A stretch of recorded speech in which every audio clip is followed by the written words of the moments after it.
رسول اللہ تیرے چاہنے والوں کی خیر الصلاۃ والسلام علیک یا رسول اللہ.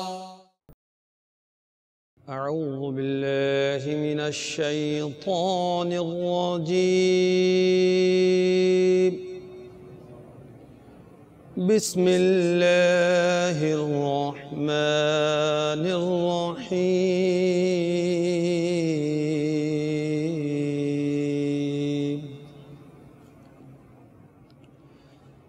قل أعوذ برب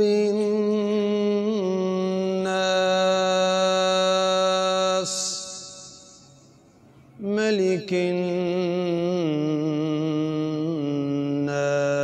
الناس إله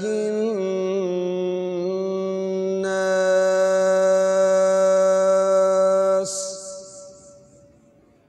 من شر الوسواس الخناس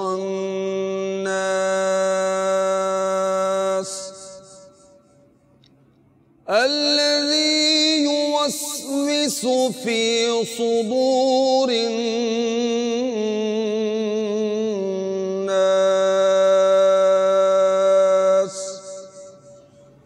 من الجنة والناس.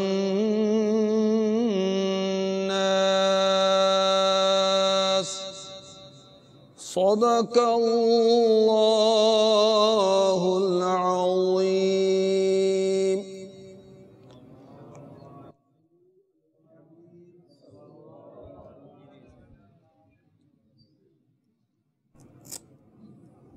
سید اعلی حضرت عظیم البرکت عظیم المرتبت مجدد دین و ملت پروان شمع رسالت کی بہت ہی پیاری نعت شریف انشاءاللہ عز و جل ہم پڑھنے سننے کی سعادت حاصل کریں گے. اس کے ساتھ ساتھ درود پاک بھی پڑھتے جائیں گے. تو جو حاضرین ہیں یہ بھی پڑھیں اور مدنی چینل کے ناظرین بھی درود پاک میرے ساتھ مل کر پڑھتے رہیں. صلی اللہ علیہ وسلم صلی اللہ علیہ وسلم صلی اللہ علیہ وسلم. سچی بات سکھاتے یہ سیدھی راہ چلاتے یہ ہیں. سچی بات سکھاتے یہ ہیں سیدھی راہ دکھاتے یہ ہیں.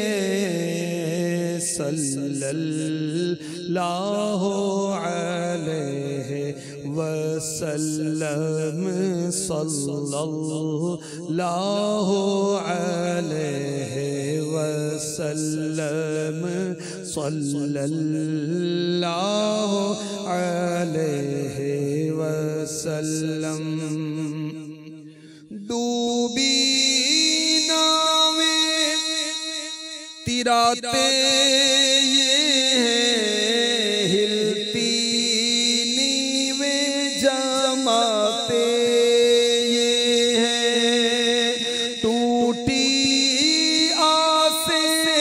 بندھاتے یہ چھوٹی نبضیں چلاتے یہ صلی اللہ علیہ وسلم صلی اللہ علیہ وسلم صلی اللہ.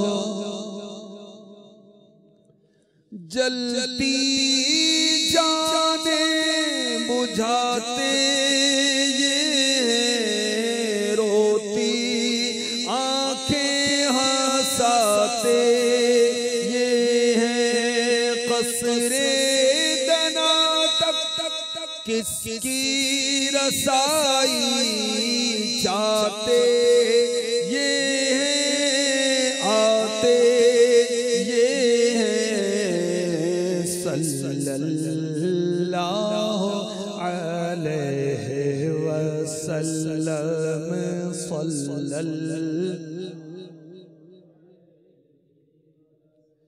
اس کے نائب ان کے صاحب حق سے خلق ملاتے یہ ہیں شافع نافع رافع دافع کیا کیا رحمت لاتے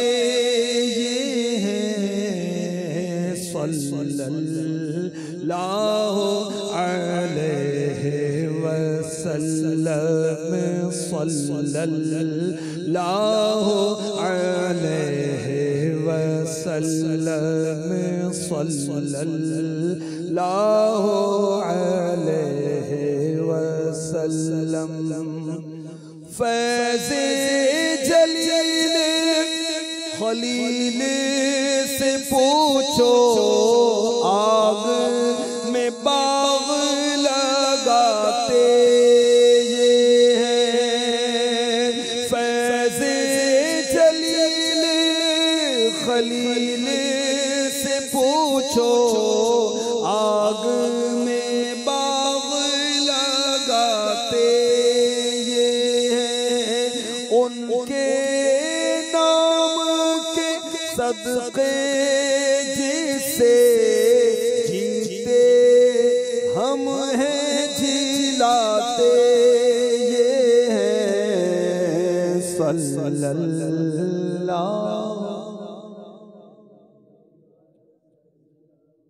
وسلم صلی اللہ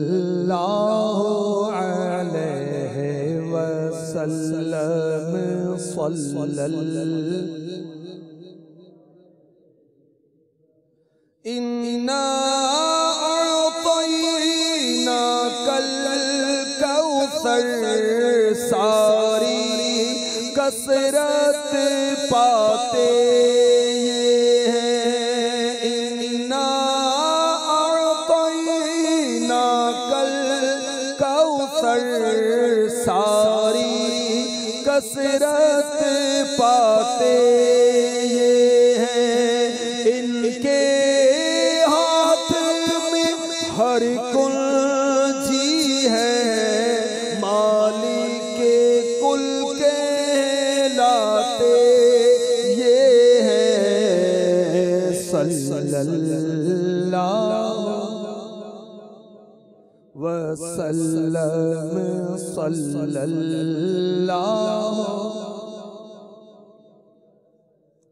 نزع روح میں آسانی دے کلمہ یاد دلاتے یہ ہیں نزع روح میں آسانی دے کلمہ یاد دلاتے یہ ہیں مرقد میں بلندوں کو تپک کر میٹھی نیند سلاتے یہ ہیں مرقد میں بلندوں کو تپک کر میٹھی نیند سلاتے یہ ہیں صلی اللہ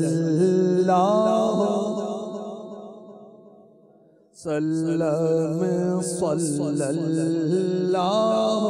علیہ وسلم صلی اللہ علیہ وسلم ماں جب اکلوتے کو چھوڑے کہہ کے بلاتے یہ ہیں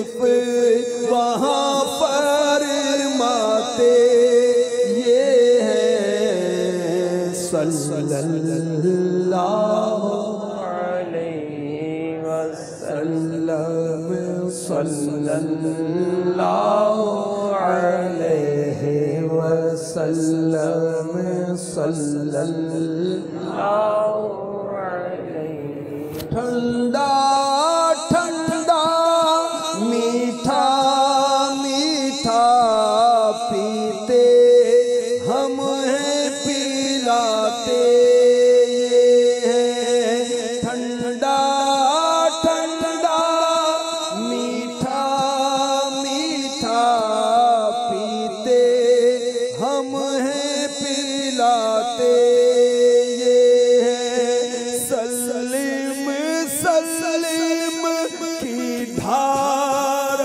سے پل سے پار چلاتے یہ ہیں، صلی اللہ علیہ وسلم، صلی اللہ علیہ وسلم، صلی اللہ علیہ وسلم۔ لاکھوں بلائیں کروڑوں دشمن کون بچائے بچاتے یہ ہیں، لاکھوں بلائیں کروڑوں دشمن کون بچائے بچاتے یہ ہیں، کہہ دو رضا سے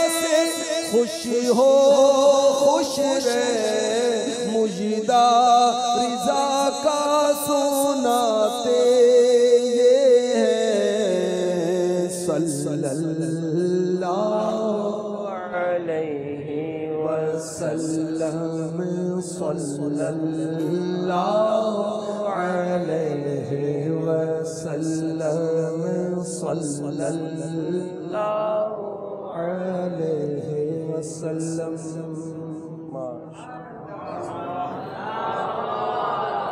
الحمدللہ رب العالمین، والصلاة والسلام علی سید المرسلین،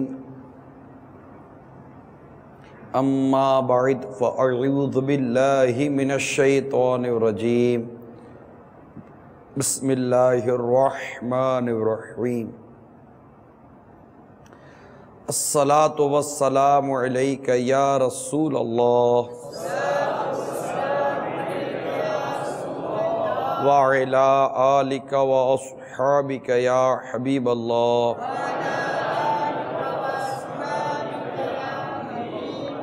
الصلاة والسلام علیک یا نبی اللہ، وعلی آلک واصحابک یا نور اللہ۔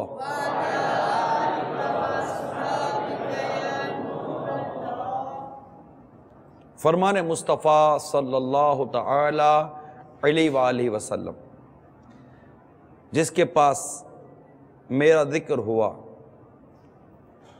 اور اس نے مجھ پر درود پاک نہ پڑھا، تحقیق وہ بدبخت ہو گیا۔ صلو علی الحبیب صلی اللہ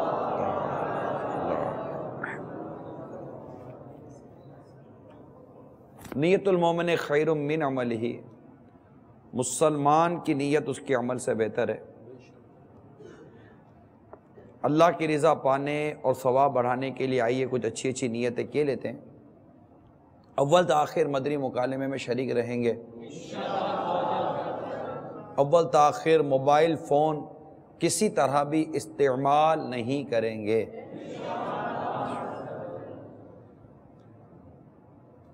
اہم باتیں لکھ لیں گے۔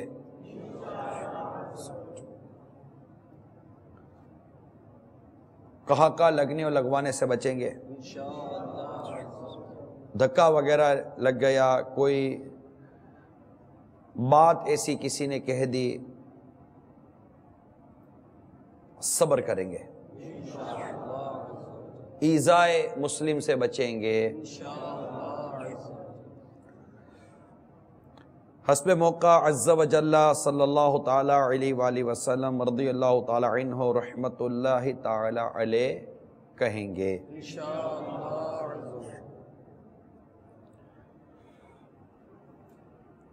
صلو علی الحبیب صلی اللہ.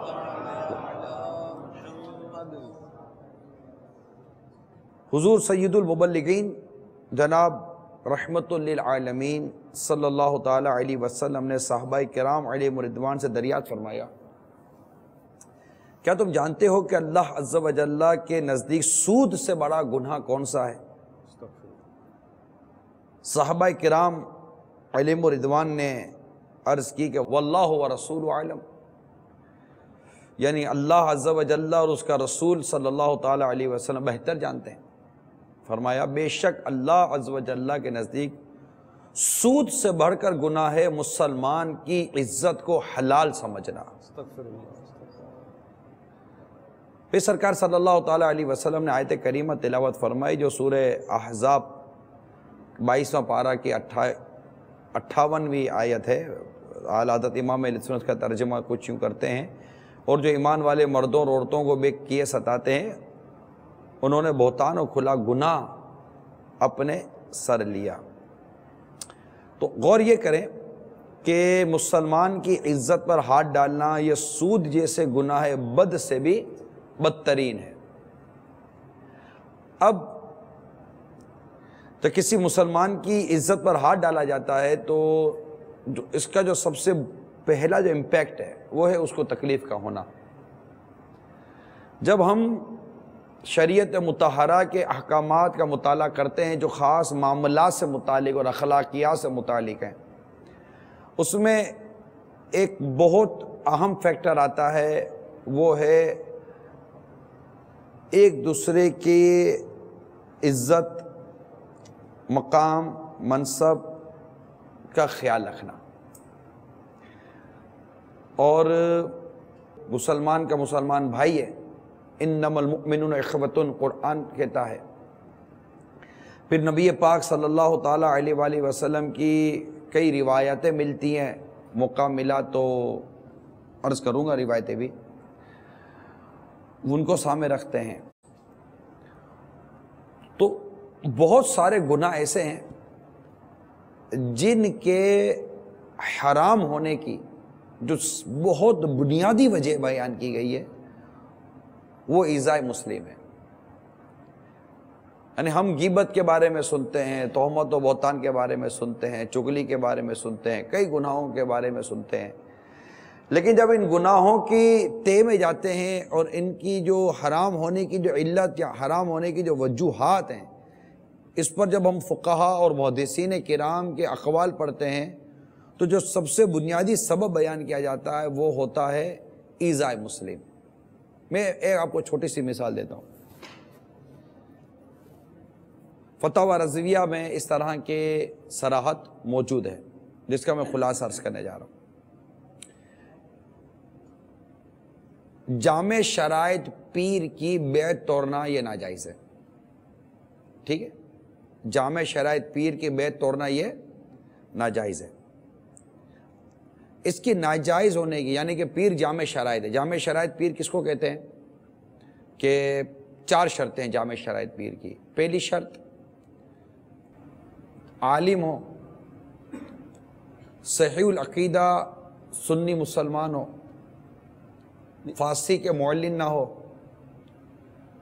اور اس کا سلسلہ بزرگوں سے جو اس کی طریقت کا سلسلہ ہے سرکار صلی اللہ تعالی وسلم سے بغیر منقطع ہوئے ملتا ہو.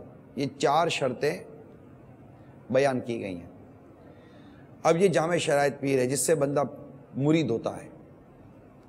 یہ پیر بننے کی شرائط ہوتی ہیں جس میں یہ 4 شرطیں ہوتی ہیں، وہی پیر بن سکتا ہے. تو اب ایک پیر جامع شرائط ہے جس کے ہم مرید ہیں، تو اعلیٰ حضرت فرماتے ہیں کہ ایسے پیر کی بیعت توڑنا یہ ناجائز ہے. ناجائز کیوں ہے؟ اس کی وجہ اعلیٰ حضرت نے لکھی کہ اس سے اس پیر کو ایذا ہوگی. ایذائے مسلم، اچھا ایک تو عام مسلمان ہے، پھر وہ بھی اس کا بھی درجہ ایک بڑھ جاتا ہے نا، پیر کا درجہ تو بڑھ ہی جاتا ہے، پیر ہوتا ہے. تو یوں اگر ہم جیسے والدین کے متعلق اگر احکامات پڑھتے ہیں تو ایذائے والدین ہے. جیسے ہم قرآن میں کہا کہ اف تک نہ کہو، تو یہ اف کہیں گے تو کیا ہوگا؟ ان کو ایذا ہوگی. ماشاءاللہ. کیا ہوگی؟ ایذا ہوگی، تکلیف ہوگی. اب بندہ اف نہیں کہتا، بولتا ہے کہ قرآن میں اف کا لفظ آیا گا، اف تک نہ کہو، بلکہ اس کی جو مرضی ہے کہتا رہے گا. نہیں، علت بیان کی جا رہی ہے کہ اس سے ان کو ایذا ہوتی ہے. یہی ہے شاہد بھائی، ایذا ہوتی ہے. اب ہر وہ کام جس سے والدین کو بلا اجازت شرعی ایذا ہوگی اس سے منع کیا جائے گا. تو ایذائے مسلم یعنی مسلمان کو تکلیف دینا. اب اس کی ترتیب پر آ جائیے کہ جب مسلمان کو تکلیف دینے کی ممانعت آئے گی کہ بلا اجازت شرعی مسلمان کو تکلیف دینے کی اجازت نہیں ہے، تو اب سب سے پہلے ماں باپ کو لیں گے، پیر و مرشد کو بھی لیں گے. ماشاءاللہ. ٹھیک ہے، اس طرح بتدریج لیتے رہیں گے. بیوی کا معاملہ، شوہر کا معاملہ، بچوں کا معاملہ، نابالغ بچوں کا معاملہ، پھر پڑوسیوں کا معاملہ، اہل محلہ کا معاملہ، عزیز رشتہ داروں کا معاملہ. تو یوں اگر ہم ترتیب دیکھیں تو ہر جگہ پر ہم کو ایذائے مسلم سے بچنا ہے.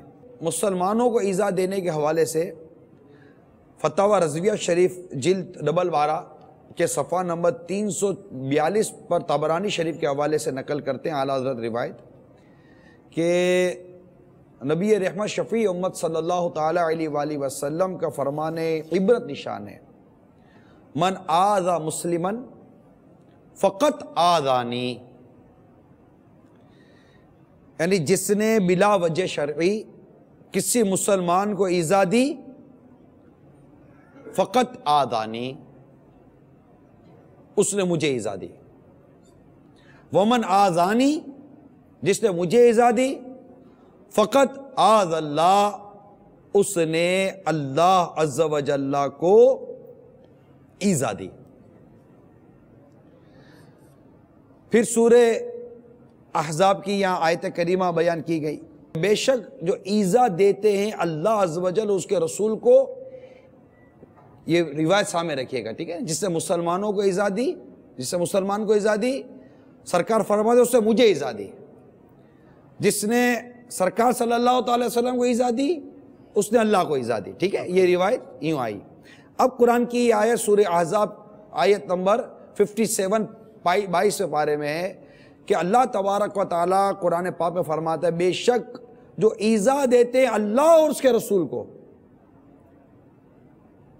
ان پر اللہ کی لعنت ہے دنیا اور آخرت. اللہ عز و جل نے ان کے لیے ذلت کا عذاب تیار کر رکھا ہے. تو اب میرا خیال ہے کہ ہمارا موضوع جو مضمون ہے یہ کلیئر ہو چکا ہوگا، لہٰذا اس پر انشاءاللہ تعالی ہمارے نگران کابینہ بھی ہیں، اراکین شورا ہیں، تینوں اراکین شورا موجود ہیں. یقیناً آپ سب کا بھی ایک عوامی رابطہ ہے اور لوگوں سے ملنا جلنا ہے، ملاقاتیں بھی ہوتی ہیں، درس و بیان کا سلسلہ بھی جاری رہتا ہے. جو کچھ ہم معاشرے میں ایذائے مسلم کے حوالے سے جو کچھ پاتے ہیں، بہتر ہے کہ ہم اپنے مدنی چینل کے ناظرین کو کچھ کھول کر بیان کریں تاکہ ہمارے مدنی چینل کے ناظرین اور ہمارے یہاں موجود اسلامی بھائی ایذائے مسلم سے خود کو بچانے میں کامیاب ہو جائیں. تو اس سے پہلے کہ ہم اپنا آپسی مکالمہ شروع کریں، ہم اپنے مدنی چینل کے ناظرین کو بھی اپنے مدنی مکالمے میں شامل رکھتے ہیں کہ وہ بھی اپنے فیلنگز، اپنے سوالات، اپنے جذبات، صرف سوالات ہی نہیں کرنے کا میرا ذہن ہوتا. آپ اگر مدنی مکالمے کے ذریعے کچھ بیان کرنا چاہتے ہیں تو آپ اپنا مختصر بیان ریکارڈ کروائیں مدنی چینل کے ناظرین تک. اگر آپ اپنی آواز کے ذریعے کچھ مدنی پھول پہنچانا چاہتے ہیں، آپ کا اپنا مدنی چینل ہے، آپ کا اپنا سلسلہ ہے. آئیے پہلے ہم سنتے ہیں کہ ہمارے مدنی چینل کے ناظرین نے بذریعہ ریکارڈڈ کال ہم سے کیا سوال کیا ہے.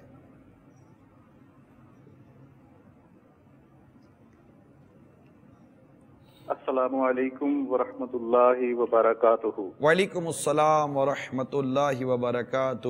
میرا نام سکندر حیات ہے اور میں شیخ پورہ سے عرض کر رہا ہوں۔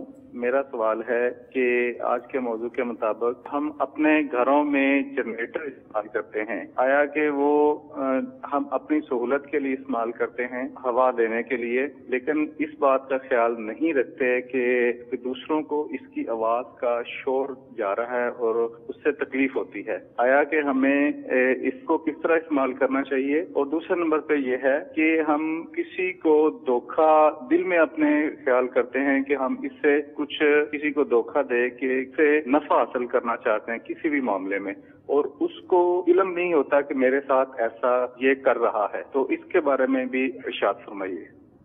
جنریٹر کا پوچھا نا؟ ہاں، بہت پتے کی بات کی آپ نے۔ جنریٹر آج کل تو غر کر کے جو جنریٹر چلتے ہیں، بالکل جو گیس والے جنریٹر اور ڈیزل والے ہیں، یہ تو خیر وہ پنکھا چلتا تو نیند آ جاتی ہے، ورنہ یہ خود نیند اڑانے کے لیے کافی ہے۔ لیکن ایسے اس میں ایسا ہوتا ہے نا، کوئی جنریٹر ہوتا ہے ہمارے گھر کے باہر، اب ہم تو ایسی جگہ رکھتے ہیں نا جہاں ہمیں آواز نہ آئے۔ ان کے اصل میں پوچھنے کا مقصد یہی نظر آتا ہے کہ یہ جو آواز سے پورا محلہ پریشان ہو رہا ہے، مطلب جس نے جنریٹر کا لگایا وہ تو شاید اوپر کی منزل پہ کہیں سو رہا ہوگا، لیکن اس کی جنریٹر کی آواز سے جو پڑوس جو ہے نا وہ تکلیف میں ہے۔ نہیں، لیکن اس کا آپ کیا کہیں گے؟ جنریٹر اگر کوئی شخص چلا رہا ہے تو اس سے کیا اس کو ہم لیں گے ایذائے مسلم کے اندر کہ وہ ایک حاجت ضرورت ہیں، ایک ہے کہ وہ قصدن کو ایسے جنریٹر کیا، جیسے کہ موٹر سائیکل والے جو وہ سائلنسر کی جالیاں نکال کر جو تکلیف دے رہے ہوتے ہیں، تو وہ ایسا تو نہیں ہے نا کہ اس نے کوئی جنریٹر کی ایسی آواز نکال دی ہے اور اسے چاہتا ہی یہ ہے کہ لوگ اس کی جنریٹر کی آواز سے تنگ آ جائیں، بیزار ہو جائیں، تو اس کو اب ایذائے مسلم میں کیسے لیں گے؟ شاہد بھائی کیا کہتے ہیں؟ ایذائے مسلم تو ان معنوں پر اگر کہ کوئی کسی کو تکلیف ہوتی ہے تو ان کا مقصد جو ہے کسی کو تکلیف دینا تو نہیں ہے،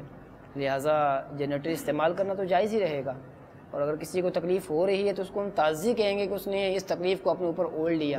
ادھر والا بھی تو چلا رہا ہے، ادھر والا بھی تو چلا رہا ہے، ٹھیک ہے، بعض ایسے علاقے ہیں جن میں سب کے پاس جنریٹر نہیں ہوتا، لیکن اب تو کئی ایسے علاقے ہیں جو جنریٹر والے ہی ہوتے ہیں۔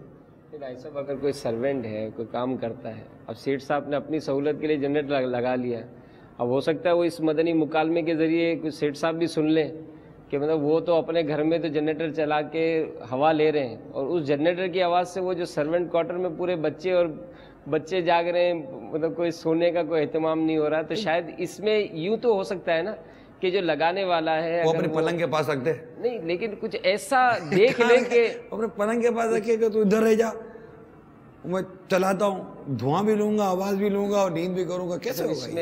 اس میں یہ دیکھا جاتا ہے کہ بعض مارکیٹس میں، کیونکہ مارکیٹ میں ایسا ہوتا ہے کہ وہ ظاہر اپنی دکان پہ نہیں لگاتے ہیں، لیکن کچھ تار کا کچھ ایسا ڈسٹینس لیتے ہیں کہ جس سے ظاہر ہے اگر وہ مارکیٹ والا کہیں مارکیٹ کے کونے پہ بھی لگائے گا نا تو کارنر کی دکان والا منع کرے گا، تو یہ عموماً دیکھا گیا کہ مارکیٹوں میں اتنا ڈسٹینس لے جاتے ہیں کہ وہ آواز روڈ پر جاتی ہے۔ دکان کے باہر تو جنریٹر رکھے گا نا؟ نہیں، جیسے مارکیٹ میں عموماً ایسا ہوتا ہے کہ سب کے جنریٹر باہر ہوتے ہیں، اسی طرح بعض بڑے جنریٹر جو لگاتے ہیں وہ چھتوں پہ لگاتے ہیں تاکہ وہ اس کی پورا ہوٹل کا بھی اگر سسٹم دیکھا جاتا ہے تو ان کا جو جنریٹر ہے وہ چھت پہ رکھا ہوتا ہے، تو اس سے ان کی اپنی بلڈنگ متاثر نہیں ہوتی۔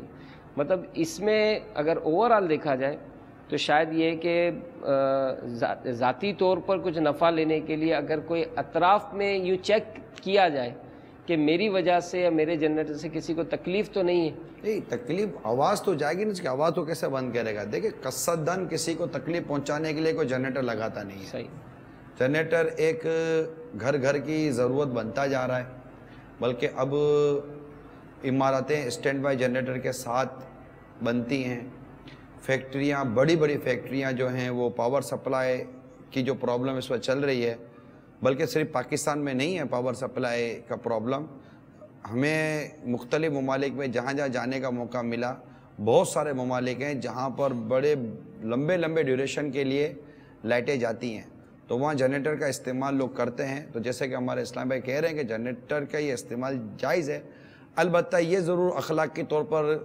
ہمیں کوشش کرنی چاہیے کہ جنریٹر ایسی جگہ لگائیں جہاں پر اس کی آواز ہماری اپنی باؤنڈری کے اندر رہ کر، یعنی اس کی زیادہ تر آواز ہم تک آئے، ہمارے پڑوسی تک نہ جائے۔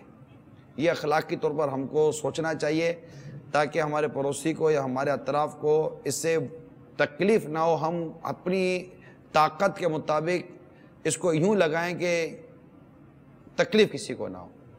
یہ تو کہیں گے نا, کیونکہ اس سے انشاءاللہ تعالی آپ کو کسی کے لیے اچھا سوچنے کا, ریلیف دینے کے حوالے سے سوچنے کا امید ہے کہ ثواب ملے گا انشاءاللہ عز و جل, اگر اچھی اچھی نیتیں شامل ڈال رہی ہیں. اور اس طرح کی سوچ پیدا کرنے کے لیے گویا کہ یہ مدنی مکالمہ کرنے کے ایک مضمون, مدنی مکالمے کیے جاتے ہیں یا ٹاپک کس طرح لیے جاتے ہیں, ایک ایورنیس ہوتی ہے. یہ اچھی سوچ پیدا ہوئی نا کسی کے, جس نے ہمارے سکندر صاحب, سکندر حیات نام انہوں نے شاید بتایا, تو ایک اچھی سوچ پیدا ہوئی کہ کیا میرے جنریٹر چلانے سے کسی کو تکلیف تو نہیں ہو رہی. تو ایک اچھی سوچ ہے, ایسی سوچ ڈیولپ ہونی چاہیے کہ ہمیں کچھ بھی کر رہا ہوں اور اس سے میرے عمل سے کسی کو تکلیف تو نہیں ہو رہی.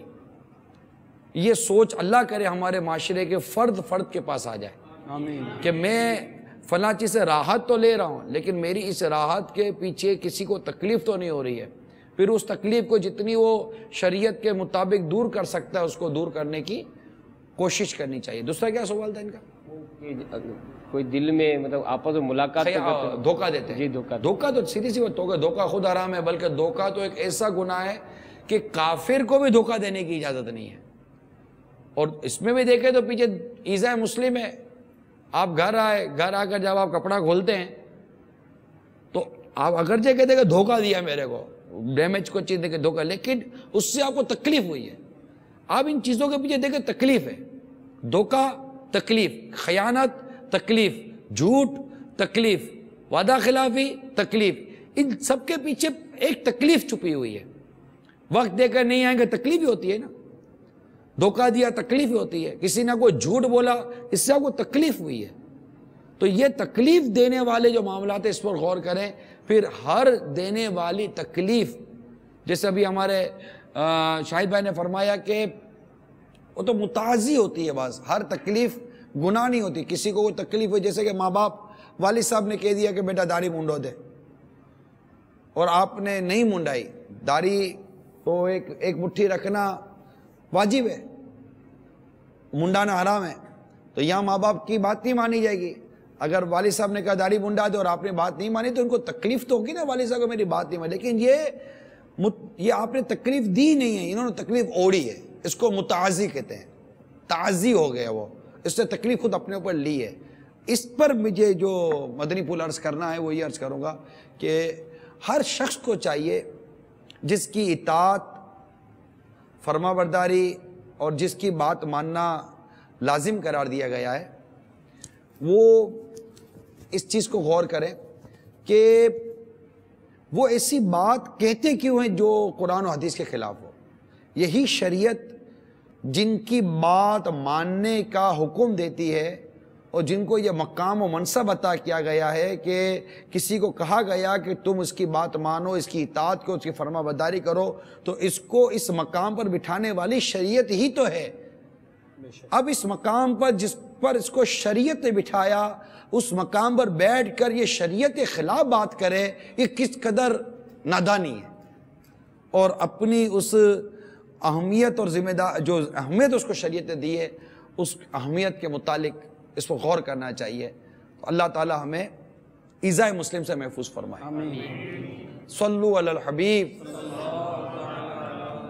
سوال سنا دیں. السلام علیکم. وعلیکم السلام ورحمۃ اللہ وبرکاتہ. میرا سوال یہ ہے کہ اکثر و بیشتر ہم لوگ جو ہے کسی کام میں مصروف ہوتے ہیں, مثلا گاڑی چلا رہے ہوتے ہیں, نماز کے لیے جا رہے ہوتے ہیں, کسی جلدی مطلب کہیں پہنچنا ہوتا ہے, تو میٹنگ میں بیٹھے ہوتے ہیں جیسے, تو اس وقت ہمارے پاس فون کال آ رہی ہوتی ہیں, کسی اس کی کال آ رہی ہے, اس کو پتہ نہیں ہوتا کہ ہم لوگ کیا کام کر رہے ہیں, کیا مصروفیات ہیں, ہم لوگوں کو فون کاٹنا پڑتا ہے اس ٹائم. تو وہ مزید بار بار فون کر رہے ہوتے ہیں اور ہم لوگوں کو اس طرح سے بہت پریشانی ہوتی ہے. کبھی کبھار بیٹری بھی ڈاؤن ہو جاتی ہے موبائل کی. تو ایسی صورت میں مطلب انسان کو کیا کرنا چاہیے ایسی صورت کے اندر؟ ہم کیا یہ مطلب یہ سوچیں کہ ہم اس کو پریشان تو نہیں کریں جس کا ہم فون کاٹ رہے ہیں بار بار, جبکہ ہم بہت اہم کام کے سلسلے میں بزی ہوتے ہیں اور اس لیے ہم فون کاٹ رہے ہوتے ہیں. تو میرا سوال یہ تھا. اچھا, آپ کا یہ مقصد یہ ہے کہ اگر ہم کسی کو کال کرتے ہیں تو وہ ہم اٹینڈ نہیں کرتے, ڈسکنیکٹ کر دیتے ہیں بعض اوقات. مصروفیت کی بنا، مصروفیت کی وجہ سے. تو اس کو اب ہر ایک کو پر جواب دینا واجب تو نہیں ہے کہ وہ جواب دے گا. البتہ یہاں یہ ضرور میں عرض کروں گا کہ بعض کال کرنے والے ایزا دیتے ہیں، مطلب وہ مصروف ہے، ہوتا ہے ایسا، یعنی کہ جو موبائل یوزر ہے نا وہ اس بات کو جانتا ہے کہ میری کال ڈسکنیکٹ کی گئی ہے. یہ ہے کس کس کو پتا ہے؟ ہاتھ اٹھائیں، ہاتھ اٹھائیں. کس کس کو پتا ہے کہ یہ پتہ چل جاتا ہے کہ میری کال ڈسکنیکٹ کی گئی ہے؟ اچھا یہ آپ کو پتا ہے، میرے چینل کے ناظرین کو پتا ہوگا کہ آپ کو مطلب کہ یہ کال آئی اور آپ نے ڈسکنیکٹ کر دیا. ڈسکنیکٹ آپ کو پتا، اب دوبارہ کال آئے گی، ٹون مارے گا، وہ بجائے گا اتنی دیر تک جب تک اس کو نو آنسر کا کٹے گی نہیں اس کی. اب گھنٹی مارو، کاٹ دو یار، ضروری ہے کہ یہ کٹوا کر ہی کاٹنا ہے. نو آنسر آ گیا، پھر دوبارہ ماریں گے، پھر نو آنسر آئے گا، پھر دوبارہ ماریں، پھر نو آنسر آئے گا. ایک بار کی لائن کاٹنا، جیسے مجھے آپ کو ان سب کا تجربہ ہے، ایک بار کی لائن کاٹنا یہ علامت ہے کہ میں آپ کی کال، آپ کی نمبر دیکھ چکا ہوں. یہ تو اتنی بڑی علامت ہے نا. ایک تو ہوتا ہے کہ آدمی کو پتہ ہی نہ چلے کہ میری کال اسے دیکھی ہے کہ نہیں دیکھی، میری مس کال دیکھی ہے نہیں دیکھی. یہ تو ڈیفینیٹ بات ہے. اور جو تھوڑا سا سمجھ بوجھ رکھتا ہے نا، یہ کاٹتا نہیں ہے لائن، بجنے دیتا ہے. یہ لائن کاٹے گا اس کا مطلب ہے کہ اسے میرا نمبر دیکھ لیا ہے. اب نمبر دیکھنے کے بعد نہیں اٹھایا، پھر آپ نے لائن ماری، پھر آپ نے کال کی، پھر آپ نے کال کی. یہ اس کو تکلیف نہیں ہو رہی، نہ جانے کتنے اہم مشورے میں ہو سکتا ہے یا مطالعے میں ہو سکتا ہے کوئی اور ایسی اس کی مصروفیت ہو. کچھ نہیں گھر والوں کے ساتھ بیٹھا ہوا ہے، کچھ نہیں، سر میں درد ہو رہا ہے یار، نہیں اٹھانا چاہتا، نہیں بات اچھی بات ہے، سر میں درد ہو رہا ہے، چڑچڑاپن آیا ہوا، غصے میں آیا ہوا ہے، فون اٹھائے گا نہیں، دو باتیں سنا دے گا تو ہمارے لیے بہتری ہے کہ ہمارا فون نہ اٹھا. تو ان معنوں کر اس طرف غور کیجئے کہ کسی کو خواہ نہ خواہ یوں یہ ایذا دینے کا بھی ایک انداز ہے کہ کسی کو مسلسل میسیج پہ میسیج آپ مارتے رہتے ہیں. میسیج آیا کسی کا میسیج پڑھتے کو بعد اوقات ایک اسلام میں نے مجھے بتایا 50 SMS، مثال دے رہا ہوں، یہ واقعہ درست ہے اس طرح کا، مگر فگر میں آگے پیچھے کر رہا ہوں. 50 SMS. میں نے کہا ایک کے کتنے ہیں؟ یہ بولا میں نے ایک کے کتنے ہیں؟ وہ مجھے مسکرا رہے تھے. میں نے کہا یار یہ ہوتا ہے یار، ایک آدمی 20 25 SMS کرتے ہیں اور ہم خود کو مصروف ثابت کرنے کے لیے کہہ دیتے ہیں کہ میرے کو 50 SMS آئے ہیں. 50 نہیں ہے، 2 آدمی نے 50 SMS کیے ہیں یار. آپ یہ کہتے ہو کہ 2 آدمیوں کے SMS آئے تو بھی گزارا ہو، لیکن یہ کچھ سامنے والے کی احساس کمتری ہوتی ہے کہ وہ 50 SMS کہہ کر اپنی وہ فیلنگ کروانا چاہتا ہے کہ میرے سے لوگ بہت رابطہ کرتے ہیں، جبکہ کیا اس کو 2 ہی ہوتا ہے. نہ اٹھانے کی صورت میں 25 SMS کے 2 پیکج آئے ہوئے ہوتے ہیں اس کے پاس 2 سیٹ آ گئے ہوگے، اسی میں اس کا گزارا ہو رہا ہوتا ہے. تو اس طرح آپ SMS کریں تو SMS پڑھنے میں آدمی کو وقت لگتا ہے.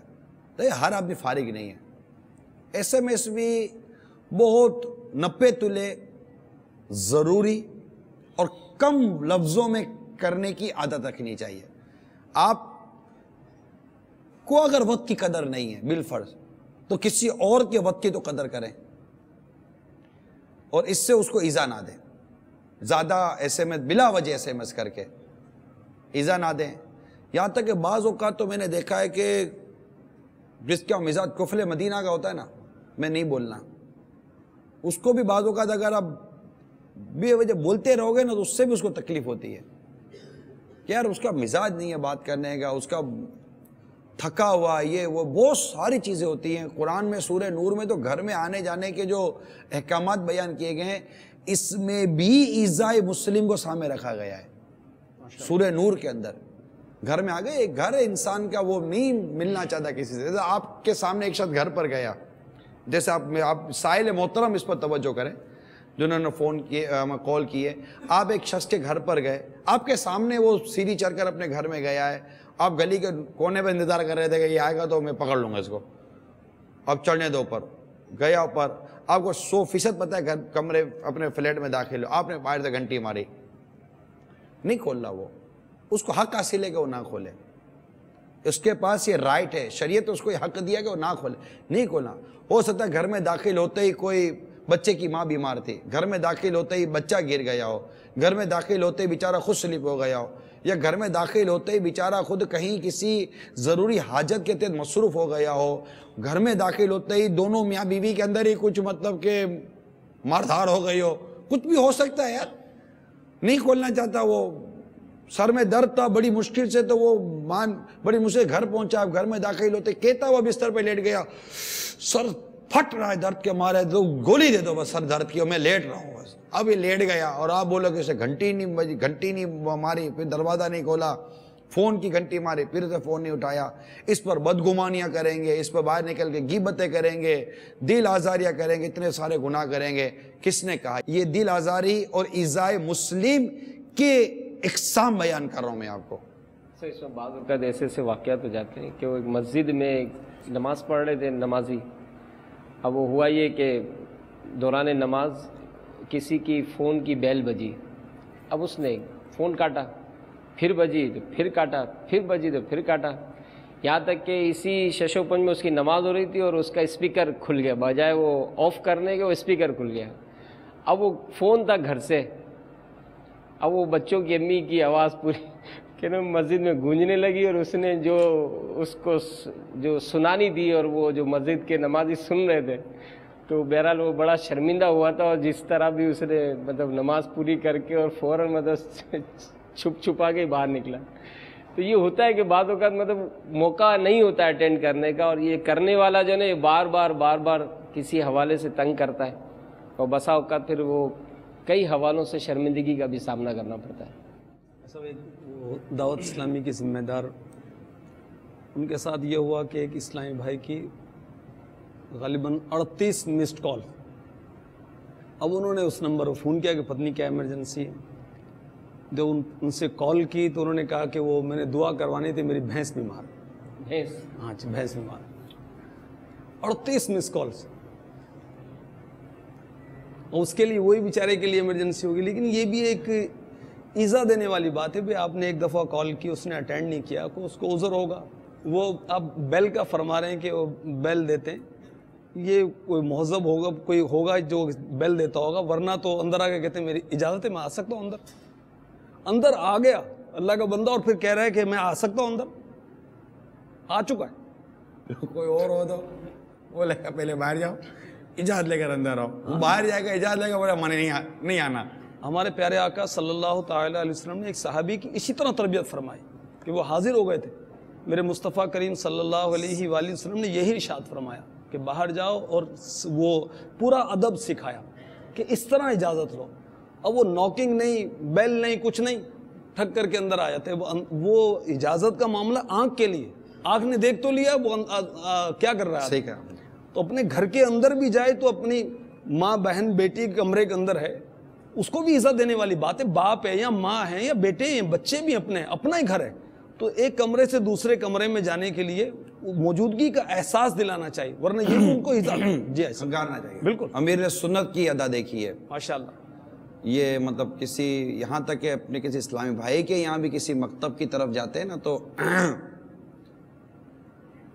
بہت پیارا انداز ہے، یہ موجودگی کا احساس دلائے نا، اب وہ کسی کیفیت میں ہو تو وہ اپنی کیفیت بھی درست کر لے نا، یہاں تک کہ گھر میں جاتے ہوئے بھی ہے کہ اپنے گھر پہ جانے سے پہلے اطلاع دے دو، جی ایسا بچوں کی امی تک کو اطلاع دے دو کہ ہم آ رہے ہیں، تاکہ وہ مطلب ہر شخص اچھی حالت میں دیکھنے کو پسند کرتا ہے۔ اب تم اس طرح اپنی بیوی کو اس حالت میں نہ دیکھو کہ تم پسند نہ کرو، اور باش وہ شکی مزاج ہوتا ہو تو چپ کر ہی جاتا ہے، استغفر اللہ، پتہ نہیں کیا گھر میں ہو رہا، کیا گھر میں ہو رہا ہوگا، اتنے برس گزر گئے، آپ کو آپ کے گھر والوں پر بھروسہ نہیں ہے، اعتماد نہیں ہے۔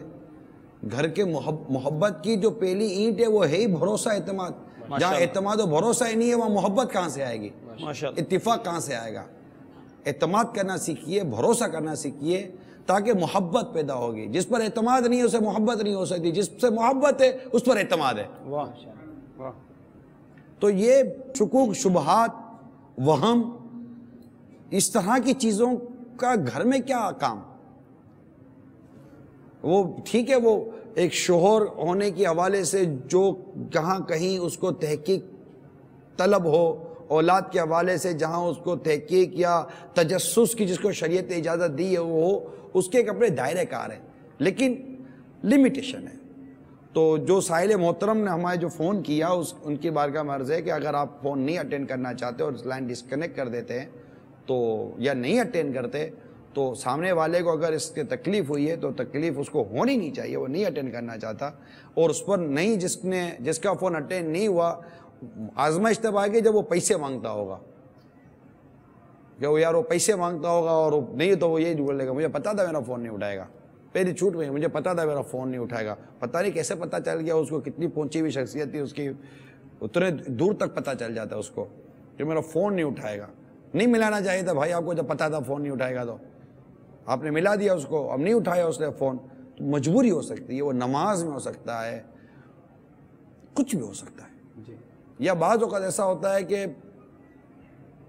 اگلے کو کام دیا ہوا ہوتا ہے، وہ کام نہیں ہوا ہوتا، وہ نہیں اٹھانا چاہتا، وہ اس کو پتہ ہے کہ یہ اس سے چھوٹ میں میری طبیعت نہیں پوچھنی یا مجھ سے میرا عذر قبول نہیں کرنا، مجھے اسے سنا نہیں ہے، اور سنائے گا تو اس کی ایذا ہوگی، شرمندہ کریں گے۔ ہاں بھائی میرا کام کیوں کرو گے، آپ کو کب میرا کام یاد رہے گا، اب یہ کتنا شرمندہ ہو رہا سامنے والا، وہ اس شرمندگی سے بچنے کے لیے بعض اوقات فون اٹینڈ نہیں کرتا۔ اگر آپ اپنا مزاج شرمندہ کرنا ختم کر دینا، کئی لوگ شرمندہ کر کے لوگوں کو ایذا پہنچاتے ہیں، شرمندہ کرتے ہیں، ایذا مسلم کا یہ وہ ہے طریقہ ہے، یہی شرمندگی۔ ہاں آپ کہاں میرا کام کرو گے، آپ کہاں مجھے دعوت دو گے، آپ کہاں میرے لیے دعا کرو گے، یہ شرمندہ کرتے ہیں لوگوں کو،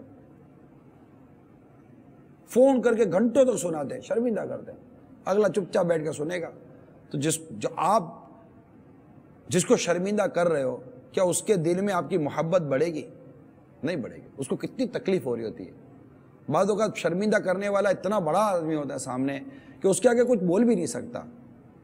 افسوس یہ ہے کہ شرمندہ کرنے والے کو احساس بھی نہیں ہوتا کہ یار میں کچھ اس سے معذرت ہی کر لوں، یار ہو جاتا چلے، بعض اوقات انسان نہیں توجہ رہتی، شرمندہ کر دیتا ہے، جب شرمندہ کر دیا تو آپ کو کچھ تو فیلنگز ہو جائیں گے یار میں نے خالی اس کو شرمندہ کر دیا۔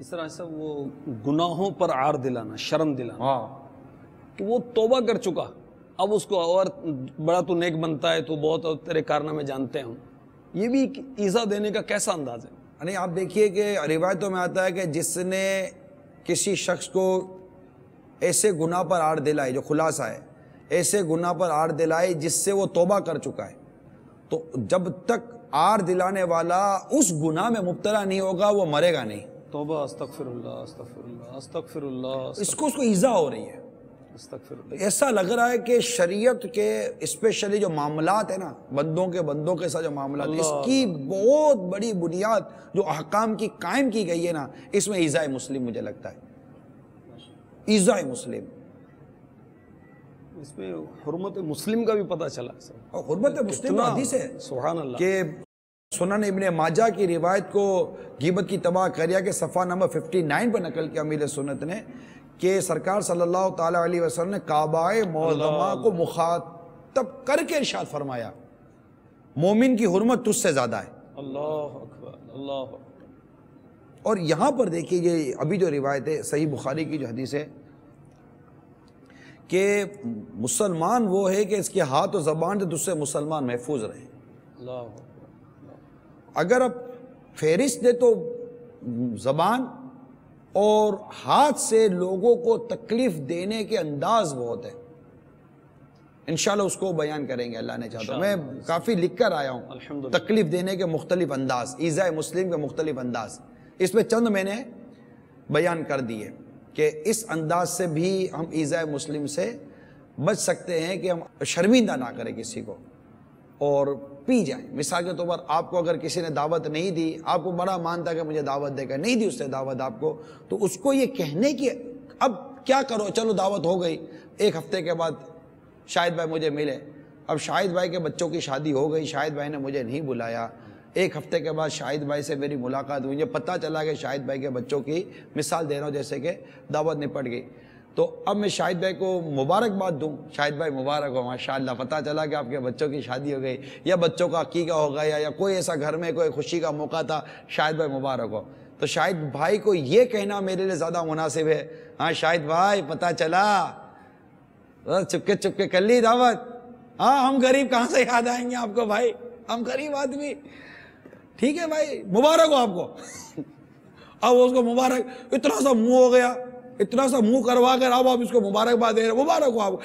کیا ضرورت ہے اس کو شرمندہ کرنے کی شاہد بھائی کو؟ کہا توجہ دلائی جانا یار, آپ اس کو کیوں شرمندہ کریں؟ ارے ہماری فری شپ ہے, فری شپ ہے, ہمارا مذاق ہے, فری شپ ہے. ہم مفت ایک دوسرے کو شرمندہ کرتے رہتے ہیں. ارے بھائی ایسی کون سی فری شپ ہے جس میں شرمندہ اور ایذاء مسلم کی آپ کو اجازت مل جائے گی؟ یہ کتنی مرتبہ ہوتا ہے یار, دعوتوں پر تو بڑے بڑے دوستوں کو شرمندہ کر رہے ہوتے ہیں. ہاں یہ تو ایک جملہ, ہاں بھائی, یہ بتا, ہاں بھائی جب کسی نے کہا نا ہاں بھائی تو کان میں انگلی ڈالنے کا جی جاتا ہے. اب بھائی کوئی نہ کوئی اپنی کلاس ہوگی, پیشی ہونے والی ہے. یہ جو اب دل بھی توڑتے ہیں, گردہ بھی پھوڑتے ہیں, کلیجہ بھی ٹکڑا کر دیتے ہیں. کیا ضرورت ہے آپ کو؟ بچوں کی بھی احساسات ہوتے ہیں, بچوں کو بھی شرمندہ نہ کریں, اسی ایذا ہوتی ہے ان کو.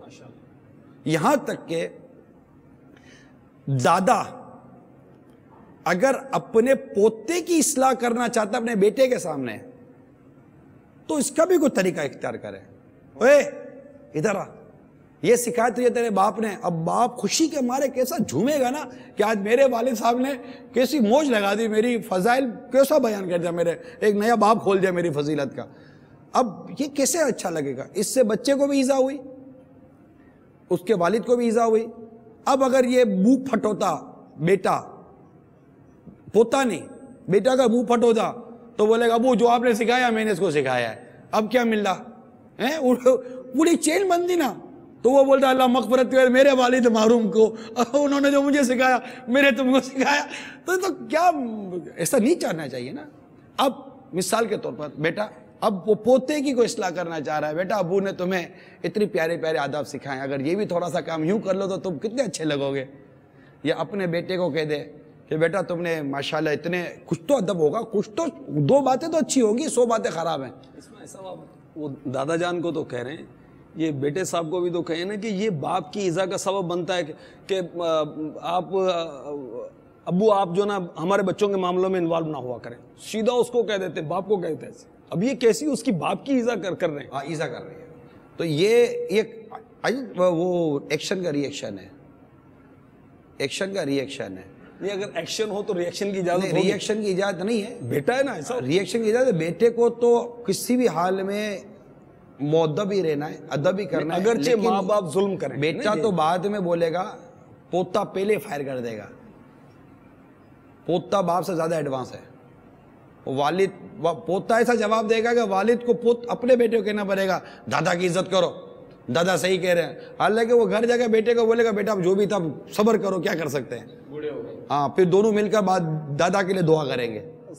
مطلب ایک نازک دور ہے, اصل میں دور بڑا نازک ہے. نہ سمجھنے کی قوت ہے اور نہ سمجھانے کی صلاحیت ہے, دونوں طرف سے ہمیں مار پڑ رہی ہے. تو ایسے موقع پر سمجھ کیسے ملے گی اور سمجھانے کا طریقہ کیسے معلوم ہوگا؟ مدنی مذاکرے کے ذریعے. سبحان اللہ. نہیں میں آپ کو یقین دلاؤں, یہ مدنی مذاکرہ دیکھیں یا مدنی چینل کے دیگر سلسلے ہیں وہ دیکھیں, انشاءاللہ تعالی ہمیں آپس کی بات چیت کرنے کے اللہ نے چاہا تو سلیقے نصیب ہو جائیں گے. سلامت رکھے ہمارے مدنی چینل کو کہ معاشرے میں جس طرح سے اس کے جو مطلب مدنی بہاریں لوگ بتاتے ہیں اور جس طرح سے واقعات سناتے ہیں, تو یہ ایک بہت اس کا پازیٹیو وے لیا جاتا ہے. کیا یہ اچھا ہو کہ ہم اس سلسلے میں اپنی اس دعوت کو عام کرتے رہیں کہ جہاں جہاں اس قسم کے حالات معاملات ہوں تو مدنی مذاکرے ہیں, مدنی مکالمے ہیں, دیگر سلسلوں کے باقاعدہ میسیجز دیا کریں ہمارے مدنی چینل کے ناظرین, تاکہ یہ دعوت بھی ایک نیکی کی دعوت ہے. اور اگر ہمارے اس سلسلے میں کسی کی بھی اصلاح ہو جائے تو ہماری اس دعوت کے ذریعے بھی ہمارے لیے آخرت کا بہترین ثواب حاصل ہو سکتا ہے. الحمدللہ مدنی مذاکروں کی اہمیت کے پیش نظر ہم نے تو اپنے ذمہ داران کو یہ عرض کیا ہے کہ ہر ڈویژن میں بلکہ ہر اپنے جامعۃ المدینہ میں, ہر مدرسۃ المدینہ میں اس کا ارینج کریں, LCD لگائیں, جنریٹر لگائیں اور پورا اہتمام کے ساتھ اہل محلہ کو بلائیں, شخصیات کو بلائیں اور اس میں شامل کریں. وہ شیخ طریقت کی زیارت بھی کریں اور آپ کے ملفوظات سے مستفیض بھی ہوں. الحمدللہ ظاہر ہے کیونکہ وہ بنیاد ایسا جہالت ہی بنتی ہے. باپ کو یہ پتہ نہیں کہ اولاد کے کیا حقوق ہیں, اولاد کو یہ پتہ نہیں کہ باپ کے کیا حقوق ہیں, دونوں کو پتہ چل جائے اور پھر عمل کریں تو معاشرہ امن کا گہوارہ بنے گا. ظاہر گھر امن کا گہوارہ بنے گا. بہت ضرورت ہے اصلاح کی, بہت ضرورت ہے.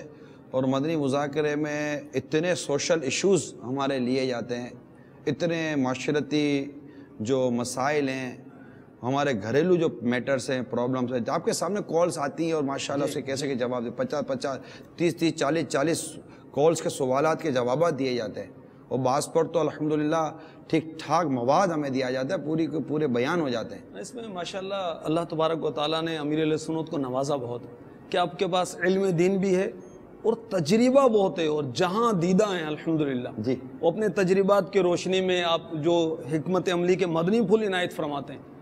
تو ہم جو مطلب نوجوانی میں ہی وہ سارے تجربات امیر علیہ سنت سے حاصل کر سکتے ہیں کہ جو امیر علیہ سنت کے 60 سال کے تجربات ہیں ماشاءاللہ, آپ کا مطالعہ ہے, آپ کا اب تو ماشاءاللہ آپ کے پوتے بھی ہیں, نواسے بھی ہیں, وہ سارے تجربات آپ ماشاءاللہ مدنی مذاکروں کے ذریعے ہمیں عطا فرماتے ہیں. اللہ ہمیں لینے والا بہت بڑا دور گزارا نا, اور لوگوں میں رہ کر گزارا, کوئی 4 دیواری کے پیچھے نہیں گزارا ہے. سفر ہر طریقے سے تجربات ہیں, اور پھر بہت کچھ ہے جو اللہ کی رحمت سے یہ ہم کو ڈیلیور کر رہے ہیں. اور اس کا ایک ذریعہ یقیناً مدنی مذاکرہ بہترین ذریعہ ہے. اور البتہ میں امید کرتا ہوں کہ ہمارے سائر محترم کو سوال کا جواب اس کے ساتھ ضمناً بہت سارے مدنی مکالمے کا سلسلہ ہے, صرف سوال جواب کا سلسلہ نہیں رہتا, تو مل گیا ہوگا. آئیے اور کال سنتے.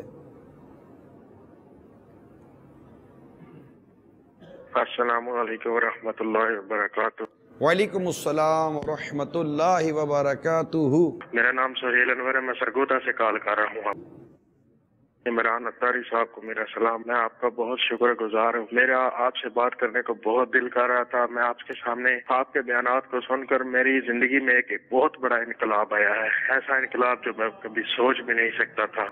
میری زندگی کو آپ نے بالکل چینج کر کے رکھ دی ہے. اور میرا سوال یہ ہے کہ اگر ہم نے کسی کا قرضہ دینا ہو اور ہم اتنی طاقت نہیں رکھ رہے کہ ہم اس کا قرضہ واپس کر دیں, تو لینے والے کو جو تکلیف یا مصیبتوں کا سامنا کرنا پڑ رہا ہے ہماری طرف سے, اس کے بارے میں آپ کیا بتائیں گے؟ کیونکہ میرے اندر بھی اتنی طاقت نہیں ہے کہ میں اس کا پیسہ واپس کر سکوں. اب لینے والا بہت مشکل میں ہے, وہ مجھے برا بلا بھی کہہ رہا ہے, میری وجہ سے اسے بہت تکلیف ہو رہی ہے. اس بارے میں آپ کیا کہنا چاہیں گے؟ بہت شکریہ. السلام علیکم. وعلیکم السلام ورحمۃ اللہ وبرکاتہ. اللہ تعالی ہم سب کو استقامت نصیب فرمائے اور ہم سب کو مخلص کرے, اور ہماری کوششوں کو اپنی بارگاہ میں قبول و منظور فرمائے. آپ کی اور دیگر کی جو مشکلات ہیں اللہ تعالیٰ اس میں آسانیاں پیدا فرما دے. آپ نے سوال یہ کیا قرض سے متعلق ہے, جس سے قرض لیا اس کو نہیں واپس کر پا رہے, یہ ہے ایسا ہی ہے نا؟ قرض دینا مطلب دے نہیں پا رہے اور وہ تکلیف ہے, اس کو بھی تکلیف ہو رہی ہے نا, اور وہ اب تقاضا کرے گا تو اس سے اگلے کو بھی تکلیف ہوگی.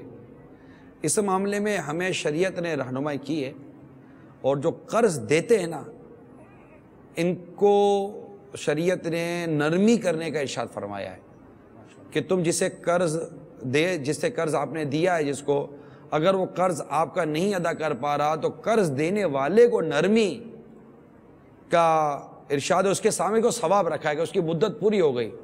اب مدت پوری ہونے کے بعد جو یہ قرض نہیں واپس کر رہا تو میری رہنمائی کیجیے گا. اعلیٰ حضرت کا جو اس طرح کا ارشاد ملتا تھا وہ عمل بھی ملتا ہے کہ روزانہ اتنا روپیہ راہ خدا میں صدقہ کرنے کا ثواب ملتا ہے نا.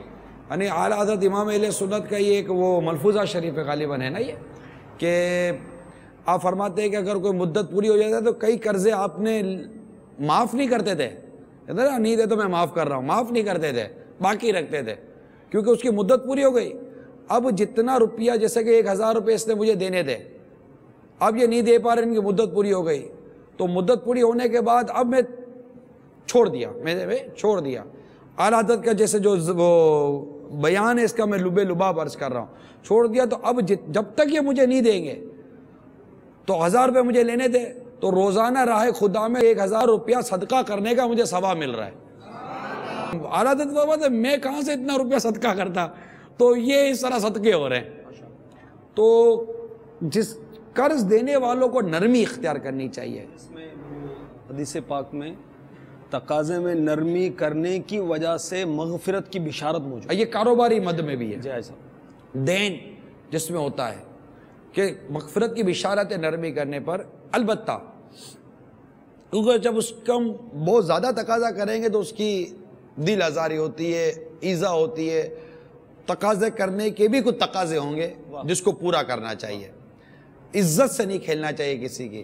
اللہ نہ کرے اس پر جو برا وقت ہے, اللہ نہ کرے قرضہ دینے والے پہ یہ برا وقت آ جائے گا تو بیچارہ کیا کرے گا. اللہ نے اس کو دیا ہے تو اس نے قرض دیا, نرمی کرے, اللہ سے اجر کی امید رکھے اور اس کے لیے دعا بھی کرے یا اللہ اس کے لیے حالت اچھے کر دے کہ میرا دے دے. البتہ کئی ایسے بھی لوگ ہوتے ہیں جو قصدن نہیں دیتے.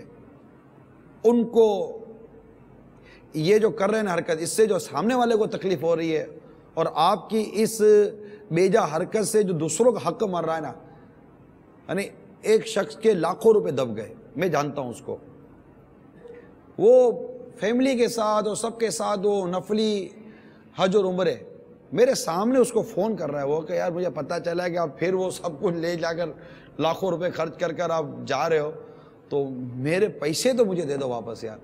اب اس کی سمجھ میں کیسے آئے گا کہ مطلب میرے اتنے پیسے لے کر اب یہ کر رہے ہو, اب یہ کر رہے ہو, اب یہ کر رہے ہو, اب یہ کر رہے ہو, اتنا کاروبار کر رہے ہو, فلاں کر رہے ہو. میرے پیسے واپس کرنے کے لیے آپ کے پاس پیسے نہیں ہیں, بچوں کو ہر نئی ماڈل کی کار دلانے کے لیے آپ کے پاس پیسے ہیں, ڈرائیور 4 رکھنے کے لیے آپ کے پاس پیسے ہیں, آپ کے پاس ایک پلاٹ تھا دوسرا پلاٹ لے لیے کے پاس پیسے ہیں. یعنی میں نے یہ پریکٹیکل بات عرض کر رہا ہوں کہ لوگوں کے پاس دینے کے لیے بہت کچھ ہوتا ہے مگر نہیں دیتے. لوگوں کا پیسہ دبا کر خود کی عمارت کو اونچی کرنے کا ایک بیجا جذبہ ہے قوم کے اندر, نہیں دیتے یار. غریبوں کے پیسے امیر دبا کر بیٹھے ہوئے, بڑے بڑے مل اونر سپلائر کے پیسے دبا کر بیٹھے ہوئے ہوتے ہیں. یعنی ایک مل اونر کے پاس 100 سپلائر ہوتے ہیں. یہ کاروباری دین کی بات کر رہا ہوں میں. 100 سپلائر ہوتے ہیں جنہوں نے ادھار مال دیا ہوا ہوتا ہے. بڑے بڑے سیٹ پیسے نہیں واپس کرتے یار. ان کی وہی مطلب کہ اگر اکاؤنٹیبلٹی کی جائے نا کہ ایک سیٹ کے اتنے بڑے کاروبار کے اندر جس کو یہ کروڑوں کروڑ روپے کاروبار کہہ رہا ہے, اس میں اس کا ذاتی روپیہ کتنا ہے اور اس میں اس کا مارکیٹ کا روپیہ کتنا ہے, دودھ کا دودھ پانی کا پانی ہو جائے گا. لوگوں کے مال سے کاروبار کر رہے ہیں, لوگوں کے مال سے کاروبار کر کے لوگوں کے مال سے سیٹ صاحب کہلاتا ہے. یہ کئیوں کا مال لگ کے یہ سیٹ صاحب بنا ہوا ہے. تو ایسا نہیں کرنا چاہیے. اور مطلب کہ جس سے قرض لیں اس کا قرض ادا کرنے میں کوتاہی نہیں کرنی چاہیے. اول بالفرض اگر آپ کو قرض واپس کرنے میں کوتاہی ہو رہی ہے, عذر آ جاتا ہے, مجبوری آ جاتی ہے, اور ایسے لوگوں کو میں بھی جانتا ہوں جنہوں نے قرض دیا ہے اور واپس نہ کرنے والوں سے حد درجہ نرمی. ایسا لگتا ہے کہ جیسے قرض دیا نہیں قرض لیا ہے, اتنی نرمی کرتے سامنے والے. یار دے دو نا یار, آپ کی مہربانی ہوگی یار, پلیز یار. کب دو گے؟ اچھا 1 مہینے کے بعد انشاءاللہ اللہ آپ کی مدد فرمائے. 1 مہینے کے بعد پھر رابطہ کریں گے, اور کیا ہوا یار وہ پیسے آئے نہیں. اچھا نہیں آئے, اللہ تعالیٰ آپ کے لیے اسباب کر دے, آئیں تو مجھے دے دیں. کب دو گے؟ اگلی تاریخ دے دو. ایسے لوگوں کو میں جانتا ہوں جو اس طرح نرمی کر کے بھی کام چلاتے ہیں. اور اب جو نہیں دے پا رہا نا وہ ڈسکنیکٹ نہ ہو جائے. ہمارے یہاں جو خرابی واقعی ہوتی ہے نا وہ یہ ہوتی ہے کہ جس کو پیسہ واپس کرنا ہے وہ نہ فون اٹھاتا ہے, نہ رابطے میں آتا ہے, نہ ملاقات کرتا ہے. اگلے کو لگتا ہے کہ میرا پیسہ ڈوب گیا. آپ فیس کرنا سیکھیے. اگر آپ نہیں دے سکتے, میں آپ کو یہ جو سمجھے جس کو آپ کی لینگویج کہتے ہیں ٹپس, میں آپ کو ایک مطلب کہ بدری پھول عرض کر رہا ہوں کہ اگر میں شاہد بھائی کے پیسے نہیں لوٹا پا رہا نا, اور میرے پاس شاہد بھائی کے مثال کے طور پر لاکھ روپے رکھے ہوئے ہیں, میں نہیں دے پا رہا, اگر میں رابطے میں نہیں رہوں گا, فون ہی نہیں رہوں گا, تو ان کی بے چینی بڑھے گی, ان کو نفس شیطان بہت تنگ کرے گا. میں اگر وقتاً ان سے رابطہ کروں, شاہد بھائی وہ مجھے یاد ہیں آپ کے لاکھ روپے, شاہد بھائی مجھے یاد ہے آپ کو لاکھ روپے, وہ جو ہی آئیں گے میں آپ کو دے دوں گا. پھر کبھی بالفرض کہ اگر یہ کہتے ہیں کہ آپ قسطوں میں مجھے دے دو 5-10, تو تھوڑے تھوڑے آ کر دیتے رہے, تب بھی ان کو تسلی تو ہوتی ہے کہ پیسہ تو مل رہا ہے یار. تو اس طرح کر کے ہر 2 فریق ایک دوسرے کی ایذا سے محفوظ رہیں, ایک دوسرے کو تکلیف دینے سے محفوظ رہیں. بعض اوقات وہ تکلیف دے رہا ہوتا ہے, بعض اوقات یہ تکلیف دے, دونوں ایک دوسرے کو تکلیف نہ دیں. پیسہ ہمیں لڑانے کا سبب نہیں بننا چاہیے.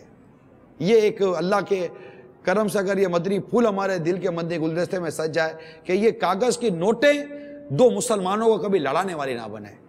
ہمارا رشتہ اتنا کمزور نہیں ہے جو اس کاغذ کی کشتی کے اوپر ڈوب جائے یار. ہمارا رشتہ اتنا کمزور نہیں ہے کہ دولت پر لڑائی ہو جائے. دولت پر ایذا ہوتی ہے, دولت کی وجہ سے لڑ رہے ہوتے ہیں. اللہ تعالیٰ خیر فرمائے.